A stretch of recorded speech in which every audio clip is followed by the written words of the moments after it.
Hello guys, welcome to my channel.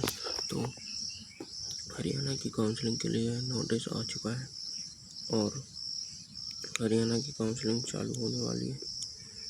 तो देखते हैं क्या क्या है नोटिस में।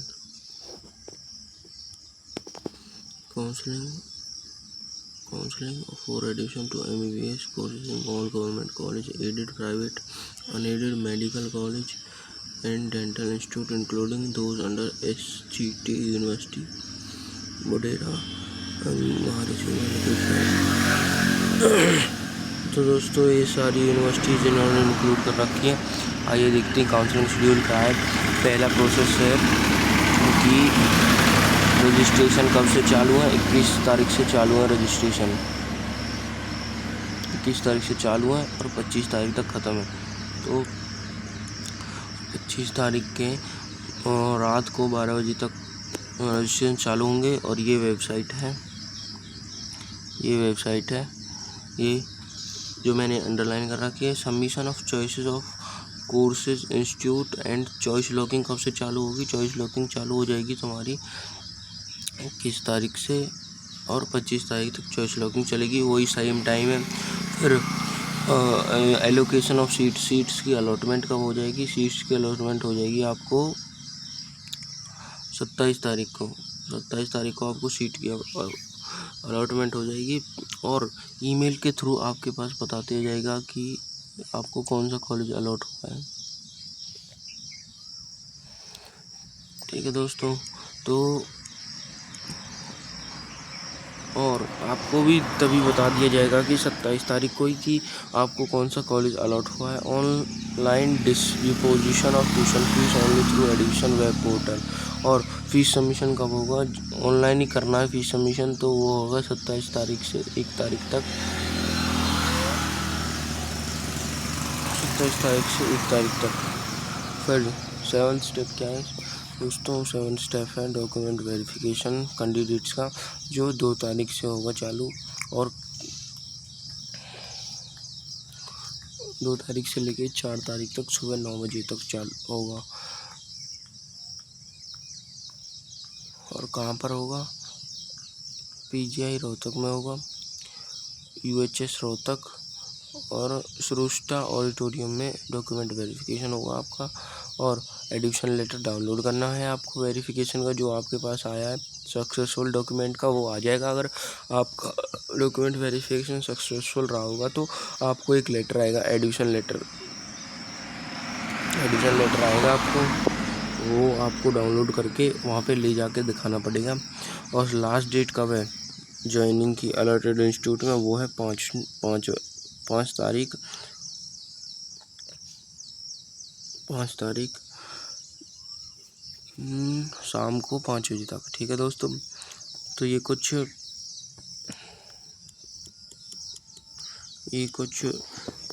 शेड्यूल था इसका और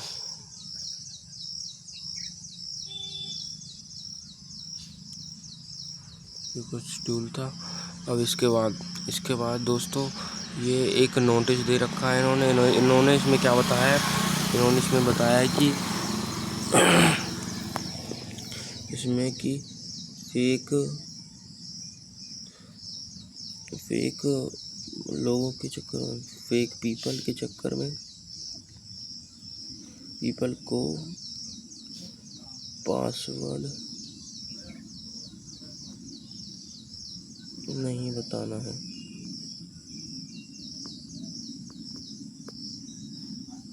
ठीक है दोस्तों।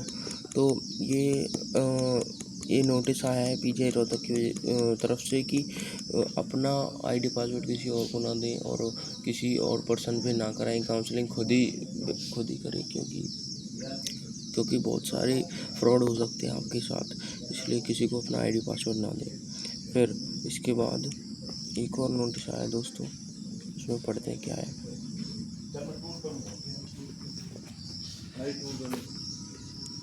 इसमें पढ़ते हैं दोस्तों।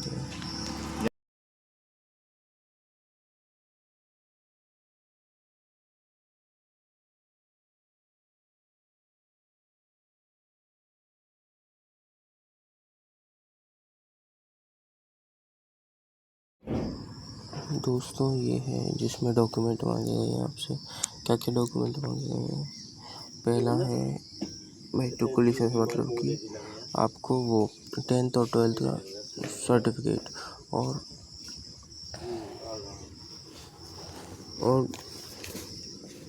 10th और 12th का सर्टिफिकेट मांगा गया है। और 3 आपको कॉपी चाहिए फोटोग्राफ की, और कैरेक्टर सर्टिफिकेट होना चाहिए।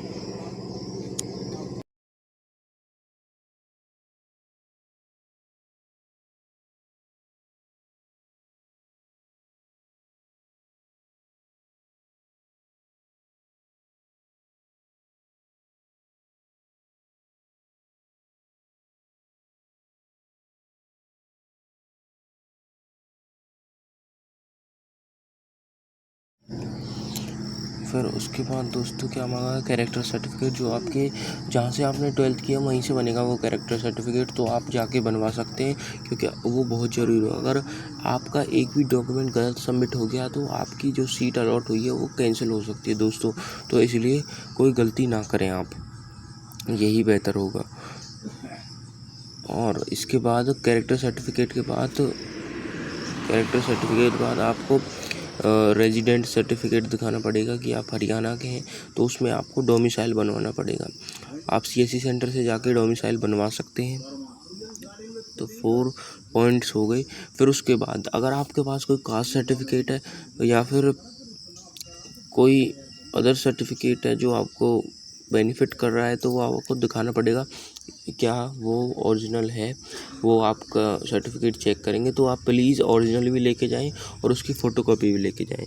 ठीक है दोस्तों।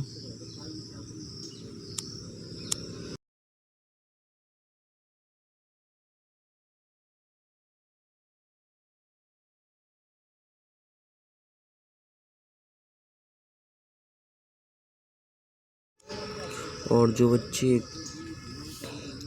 जिन बच्चों के पास फ्रीडम फाइटर एक सर्टिफिकेट होता है, जो फ्रीडम फाइटर के बच्चों को मिलता है, जिससे उनको मतलब उनको रिजर्वेशन मिलता है, तो वो अगर किसी के पास सर्टिफिकेट है तो वो लेके जाना आपको।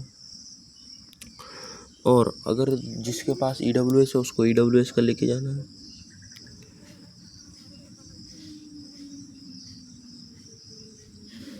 और जो BCA और BCB के बच्चे हैं उनके पास जो सर्टिफिकेट है, क्रीमी या नॉन क्रीमी सर्टिफिकेट, वो आपको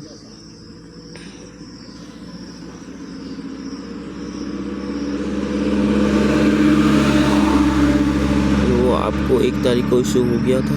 वो आपको फिजिकल डॉक्यूमेंट जब वेरीफाई होंगे, वो आपको कब इशू कर दिया था गवर्नमेंट ऑफ हरियाणा ने? 1 तारीख के बाद, 1 अप्रैल के बाद। तो आपको वो लेके आना है, तो आपको वो लेके आना पड़ेगा। तो आपको वो लेके आना है डॉक्यूमेंट वेरिफिकेशन के टाइम पर, अगर आपके पास है। इनकम और असेट सर्टिफिकेट, EWS कैटेगरी, अगर आपने EWS कैटेगरी से फॉर्म फिलअप किया तो आपको इनकम सर्टिफिकेट या असेट सर्टिफिकेट दिखाना पड़ेगा। इसलिए अपना इनकम सर्टिफिकेट या असेट सर्टिफिकेट ज़रूर बनवा लें फिजिकल डॉक्यूमेंट वेरिफिकेशन से पहले। फिर उसके बाद अगर आपके पास PWD है, और क्योंकि अब वेरिफिकेशन हो चुका है PWD बच्चों का NTA सेंटर से, तो वो जो सर्टिफिकेट आपका बना हुआ है PWD का, उधर से NTA से बना था, अगर आपका बन चुका है तो वेल डन, कॉन्ग्रेचुलेशंस। तो वो आपको लेके जाना पड़ेगा ओरिजिनल। और उसके बाद फिर आपको रिजल्ट का स्कोर कार्ड लेके जाना है। फिर आधार कार्ड या पैन कार्ड, कुछ भी है जो भी आपके पास आइडेंटिटी, वो लेके जानी है। फिर एप्लीकेशन फॉर्म का प्रिंट आउट, और जो आपने फ़ीस ऑनलाइन डिपॉजिट करी है उसका प्रोविजनल ट्यूशन फ़ीस की जो डिपोजिशन है उसका प्रूफ देना पड़ेगा वहाँ पे, तो वो लेके जाना प्रिंट आउट निकाल के। फिर उसके बाद फैमिली आईडी चाहिए आपको। अगर हरियाणा में आपको काउंसलिंग करवानी है तो फैमिली आईडी मस्ट है, तो आपको फैमिली आईडी भी लेके जानी है। ठीक है दोस्तों, तो हम आगे बढ़ते हैं। एक नोटिस और आया है, ये किस लिए आया है देखते हैं दोस्तों।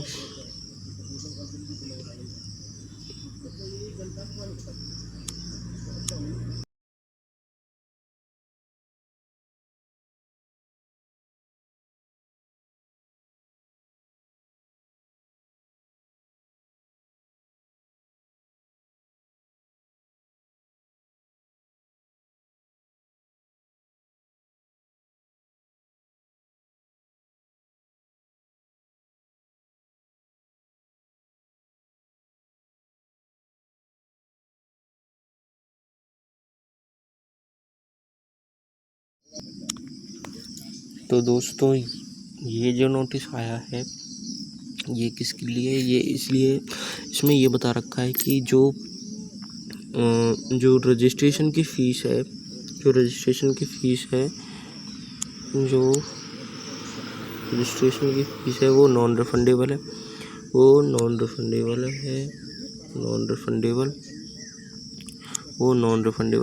तो और उसके बाद जो सिक्योरिटी अमाउंट भरा जाएगा प्रोविजनल फ़ीस, वो रिफंडेबल होती है। अगर आप सीट नहीं लेते हो तो वो रिफंडेबल होती है। और उसके बाद जो देखो दोस्तों यहाँ पे लिखा हुआ है provisional fee is refundable as per case as government of Haryana the deposition provisional fee do not confer any right. ये अगर आपने इसमें ये बता रखा है कि अगर आपने डिपोजिशन कर दिया प्रोविजनल फीस की तो ये इंश्योर नहीं हो गया कि आपको कॉलेज मिल ही गया। कॉलेज आपको कब मिलेगा? कॉलेज आपको मिलेगा कि उसके बाद अगर आपका सक्सेसफुल डॉक्यूमेंट वेरिफिकेशन हो जाता है तो आपको कॉलेज पक्का मिलेगा। तो दोस्तों आगे चलते हैं। इसमें ये क्या बता रखा है? इसमें बता रखा है कि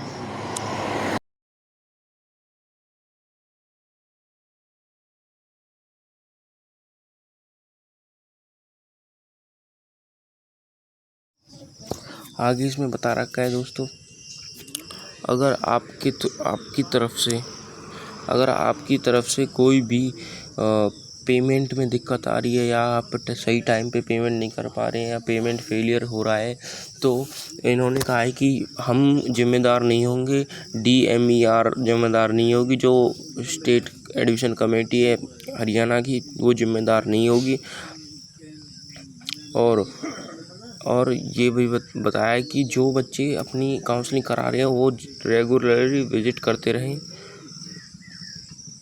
www.uhsr.ac.in पर और एडमिशन वो वेब पोर्टल जो कौन सा ये वाला है और वेबसाइट हरियाणा का जो डिपार्टमेंट है उस पर। ठीक है दोस्तों, तो आप इस पर रेगुलरली विजिट करते रहें क्योंकि नए नोटिफिकेशन आते रहेंगे। तो ये है और इसके बाद चलते हैं दोस्तों आगे।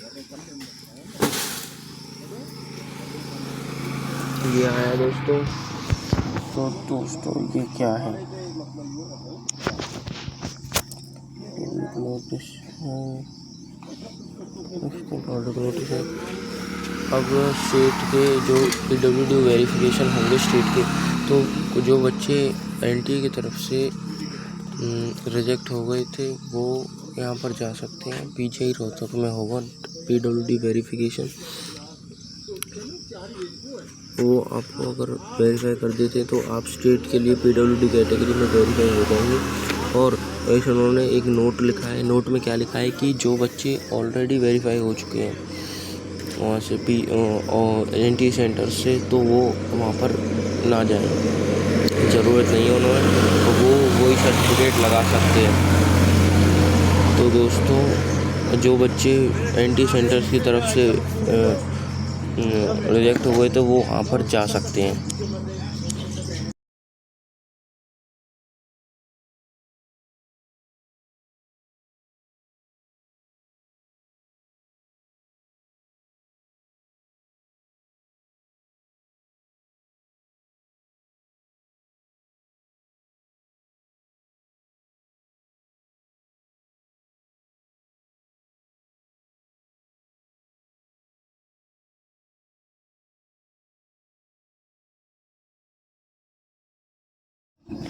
तो दोस्तों ये लास्ट का जो नोटिस आया है ये आया है कि इसमें ये बताया कि जो NRI बच्चे हैं उनको कौन कौन से डॉक्यूमेंट चाहिए। NRI, OCI और PI जो बाहर से बढ़ते हैं मतलब कि विदेश से, तो उनको ये डॉक्यूमेंट चाहिए होंगे।